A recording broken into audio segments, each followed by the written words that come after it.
கள்ளக்குறிச்சி மாவட்டம் சங்கராபுரம் அருகே இருசக்கர வாகன திருட்டில் ஈடுபட்டு வந்த இருவரை கைது செய்த போலீசார் அவர்களிடம் இருந்த 6 விலை உயர்ந்த இருசக்கர வாகனங்களை பறிமுதல் செய்தனர்.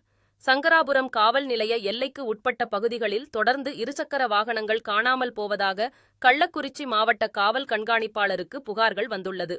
அதன் அடிப்படையில் தனிப்படை அமைத்து போலீசார் தீவிர விசாரணை மேற்கொண்டு வந்தனர். அப்போது குளத்தூர் பகுதியில் வாகன தணிக்கையில் ஈடுபட்டிருந்த போலீசார் அவ்வழியாக வந்த இருவரை நிறுத்தி சோதனை செய்தனர். இருவரும் முன்னுக்குப் பின் முரணாக பதில் அளித்துள்ள நிலையில் அவர்கள் மீது சந்தேகமடைந்த போலீசார் சங்கராபுரம் காவல் நிலையம் அழைத்து சென்று விசாரணை மேற்கொண்டனர். அப்போது சங்கராபுரம் சுற்றுவட்டார பகுதிகளில் தொடர்ந்து இருசக்கர வாகன திருட்டில் ஈடுபட்டது தெரியவந்தது.